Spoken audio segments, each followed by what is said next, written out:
Yuktahara viharasya युक्ताहार विहारस्य Yuktacheshasya karmasu युक्तचेष्टस्य कर्मसु Yuktasapno bodhasya युक्तस्वप्नो बोधस्य Yogo bhavati dukkhaha. He who is temperate in habits of eating, sleeping, working and recreation can mitigate all material pains by practicing the yoga system. Actually, so much people talk about time management and so many things. But when I see the present situation, many we take big classes on time management. It is very difficult to give it to people. Presently, particularly people of today, it's very difficult. Why it is difficult? The reason being that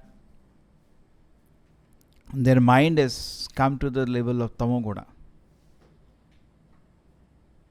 This itself becomes a big target. We can talk about this regulation to somebody who is not in lethargy. There is a shloka, another shloka in Nectar of Instruction.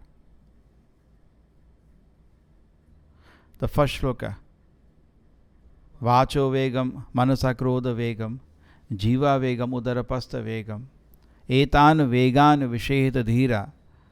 So a person, if he can control these pushings of the body has pushings.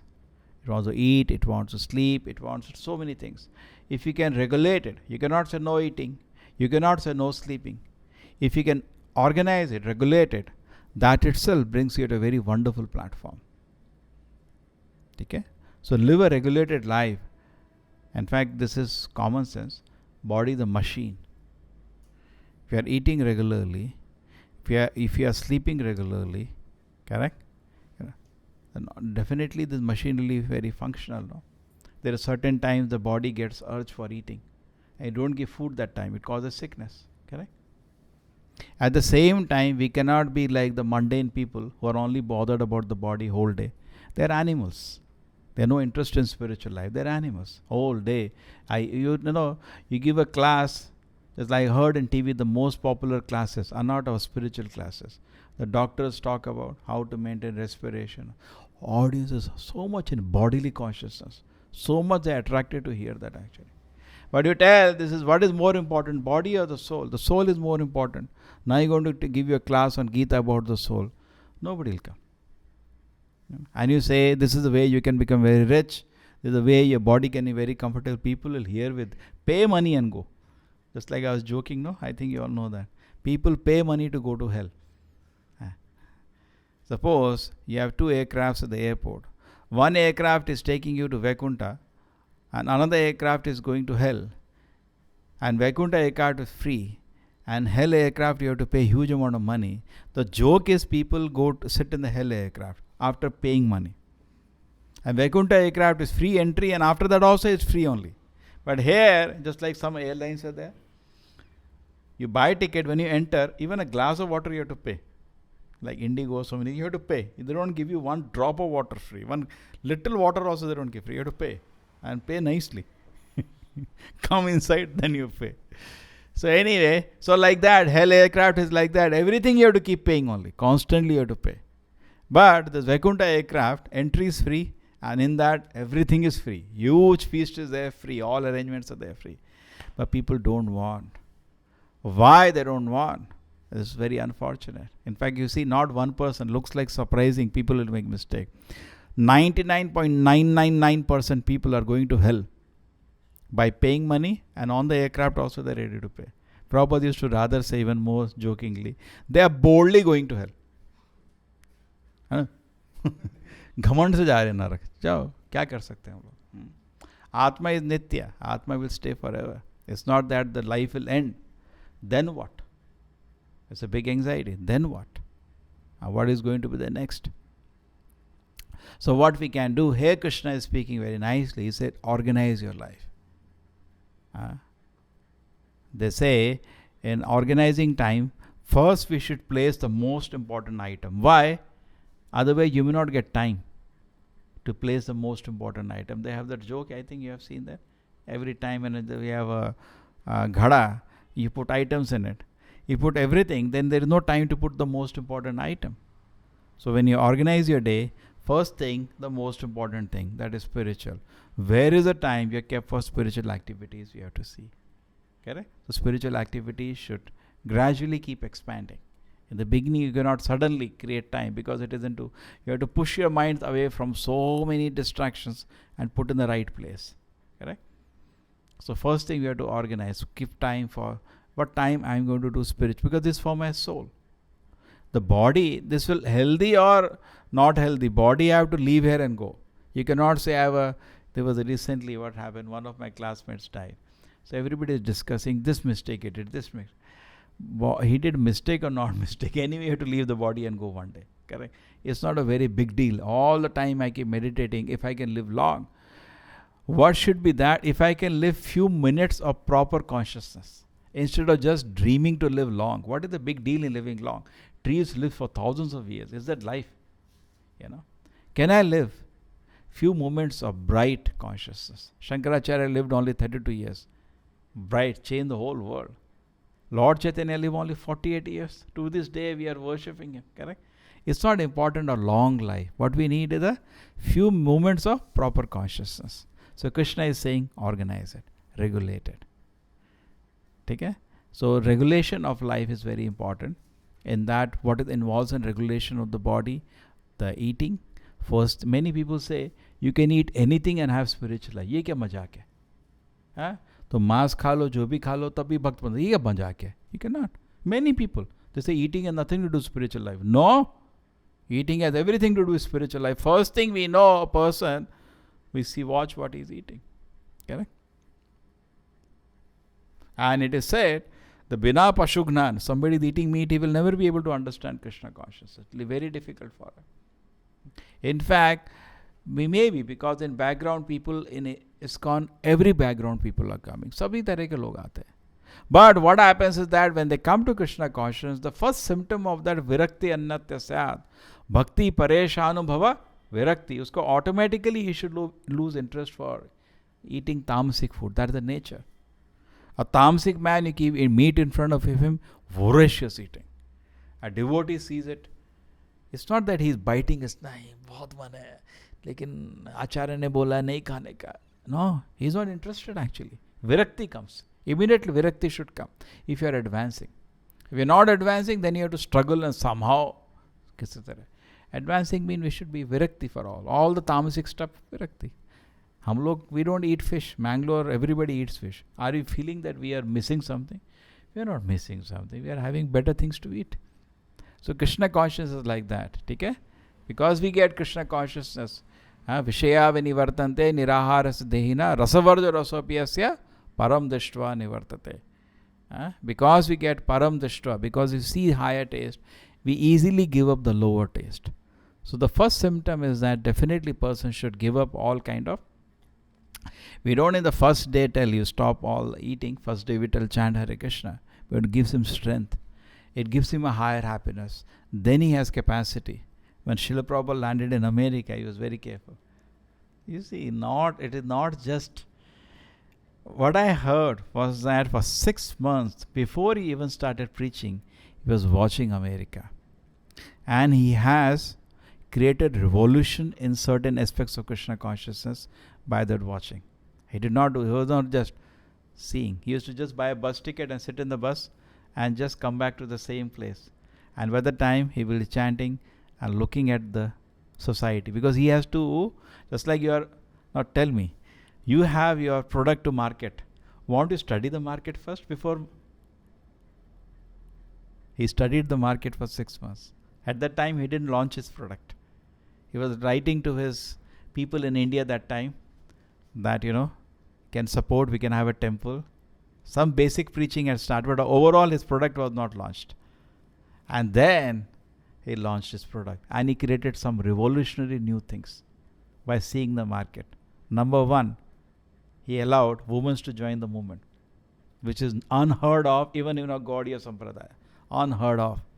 He had brahmacharini ashram, unheard of in any some. Go to any temple, you have brahmacharini ashram. Prabhupada created in America brahmacharini ashram. Correct?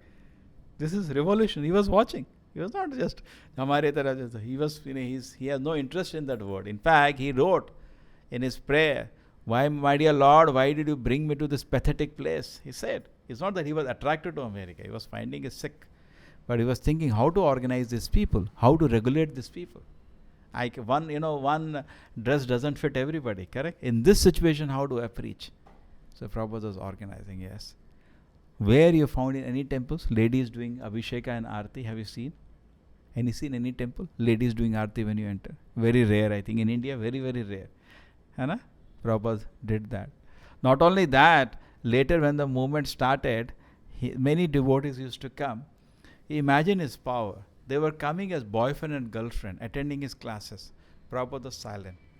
I recently read the story of Mukund Maharaj. Okay? So, everybody was silent. So, Prabhupada did not say anything actually.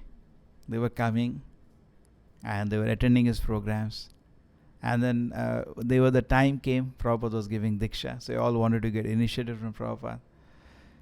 So, they went to Prabhupada. Prabhupada said, "That's very nice. I will initiate you. But you have to get married."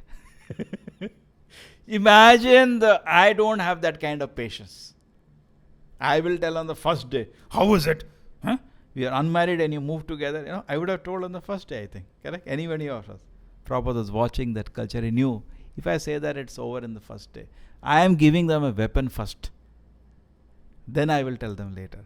He had such a powerful thing. Even though it is Avaidya what they were doing, his Krishna conscience was still lifting them. And when it came to the point of becoming a student, disciple, proper student, correct? There he is not going to compromise. He said, "You cannot be like it." Prabhupada, "We are ready." And he said, "Okay, can we have the marriage?" So he organized not only initiation, he also did the marriage. And which is also another revolution. Why? Because a sannyasi cannot sit in a Havan Kunda. Forget it, sannyasi doesn't go to a marriage. What going to marriage? He sat and he said, "Okay, they don't even know what to speak. Okay, you say you're going to take care of your wife whole life. Is it fine? Yeah. You say I'm going to serve my husband whole life. Is it fine?" He's teaching them. Not only that, he brought their parents there.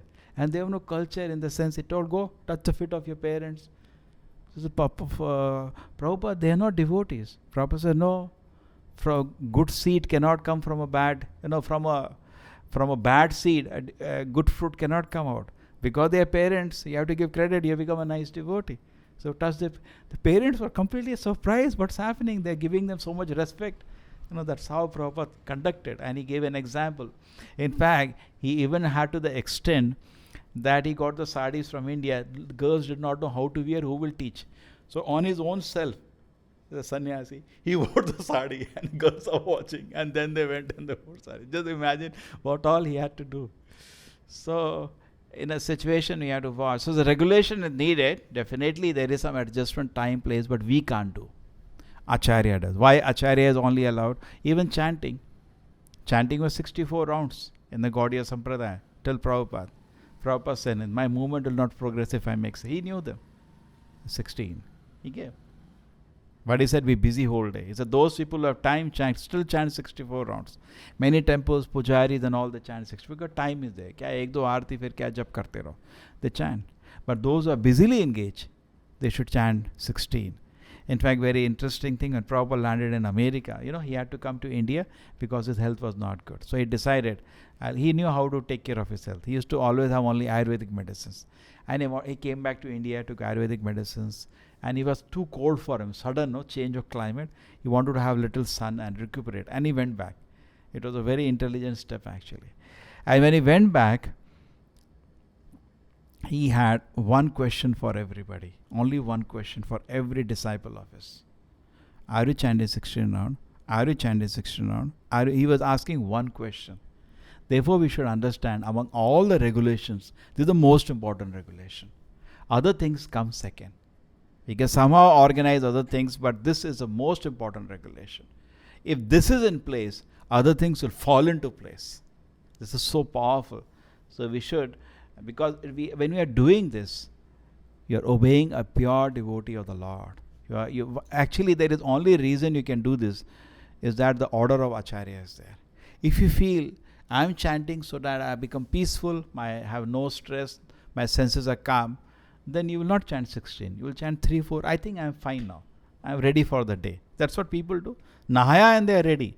Prashada eva, snana eva prasadana. One of the predictions of Kali Yuga is the murkhas of Kali Yuga, just by bath that they become ready. No, you should know I am not presentable to society. Not only bath, I have to do some chanting, I have to read some scripture. Get some vision, what I want to do in my life. Correct? And get some purification. So therefore chanting, reading, he organizes. This is organizing ourselves. We should never think I am above sadhana. In fact, in the movement, whenever we had problem, our devotees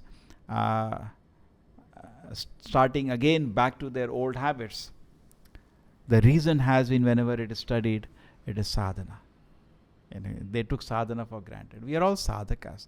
Only because of sadhana, whatever Krishna consciousness we have, we can have. So we should not neglect. This is very important. So eating should be regulated. So we should not think we can eat anything, everything. A proper set for devotee is very easy. How the eating is regulated? He doesn't think everything. Should I eat or not eat? Is it Rasik, Tamsik? No. He eats only what Krishna eats. He eats only Krishna Prasadam. Therefore, Prabhupada says we are not vegetarian. We are Krishnatarian. We eat food offered to Krishna. So that's easily becomes solved. We don't have to put our head, no, I will take just like normal youth of today. I'll take little liquor, I'll not take. Doctor is saying little is good. Can I offer little or not to the Lord? I cannot offer, I cannot take. That's the chapter is over. Over. This moderation is actually a hypocrisy of the modern society, if you analyze. Moderation is used by people whose mind is weak. They can't say yes or no. Regulation means yes or no. Man is great when he can say no to bad thing.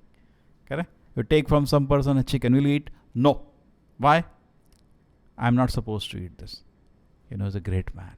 He's able to say no. They say in business also, you cannot prosper in your business unless you can say no. Somebody brings a nonsense product and he wants you to purchase it. You say, no, I cannot take it. Then you become a good. If you cannot say no, then 100 people will put all their things and your business will. We should know when to say yes, when to say no. So in spiritual life also. Now this is known in Shastra Vidhi. Just like I told you, that example is a beautiful example in Bhagavatam. When the king Yati held the hand of that, what is the name of that, Devayani, to pull her out of the well. Immediately when the Devayani came out, he said, you have to marry me now because you held my hand. The Vedic culture, if you held the hand of a girl, you have to marry her. Just imagine. It looks like, isn't it crazy? It's not crazy.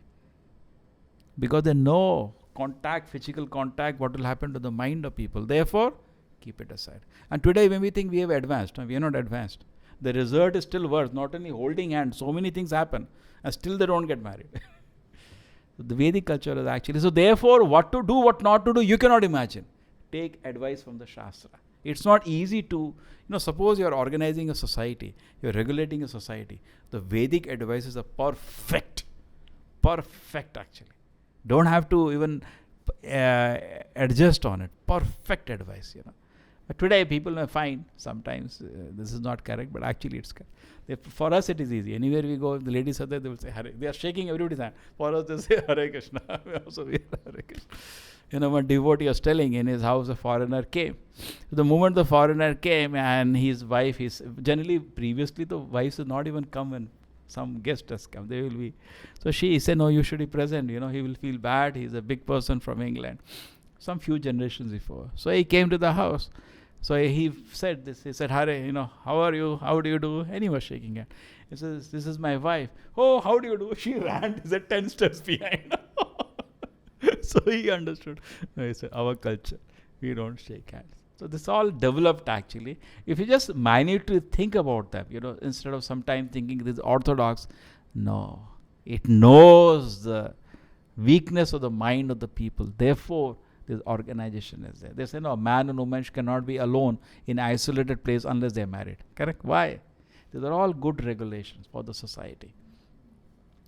So anyway, so the regulations is good. We accept the regulations for eating. So we eat only Krishna Prasadam. Sleeping, Prabhupada has given a very high standard. When you go to sleep, you should think, I'm going to waste my time now. That was Prabhupada's platform for us. My God. Particularly, I found the weaknesses in the hostels because in a hostel, 75% space the bed occupies. So people keep going on the bed and then they sleep off. And they sleep generally 10, 12, 15 hours. So, no, so actually, Prabhupada was very liberal. His statement I read recently was that you should sleep as much, after that you become fresh. But 6 should be enough. But on his own self, one devotee was telling amazing thing. You should be very strict on yourself and very liberal to others. We do reverse. We are very relaxed to ourselves and very strict to others. So people don't like to follow you there. But Prabhupada was the ideal example, correct? Very liberal on others. In fact, what Prabhupada wrote in books, he was very liberal on others. But on personal self, you can imagine the strictness. Just 2 hours, sometimes, many times, even not that. He was so busy. That should be the good acharya and acharya. So sleeping, yes, we should try to minimize. But at the same time, we should not try to imitate the acharyas. As a consciousness become purer and purer, we will be able to take more and more austerity, which is natural to serve Krishna. But we should always know austerities are the ornaments of the devotees. But too much austerities bring pride on us. Some people I eat once in 2 days. And if they are not done with proper spiritual advancement, that becomes ahankara for me. So that should also not be there. So then, what is recreation? There was one person they met in a temple. So that Pujari was not at least ISKCON, some other people. The Pujari was sitting in a cinema hall. So he asked him, what are you doing? You are not supposed to do this. No, Krishna says it. He quoted the shloka of Gita. In moderation, I can have recreation. What is this moderation? This is prostitution. You are participating in that. This is not in moderation. Okay? So that has to be, we have to be careful about it. In fact, for a brahmachari, for a devotee, the recreation is Harinam Sankirtan. The recreation is prasadam. Okay? And in that also, prasadam also when we take, personally we should see that. Prabhupada said we should eat sumptuously, but not voraciously. Sumptuously means eat nicely, but not voraciously. But even on voracious eating, Prabhupada is very sympathetic. It's just like a mother. I have seen, everybody finds fault with you when you become fat, except the mother. Noticed? She says, eat.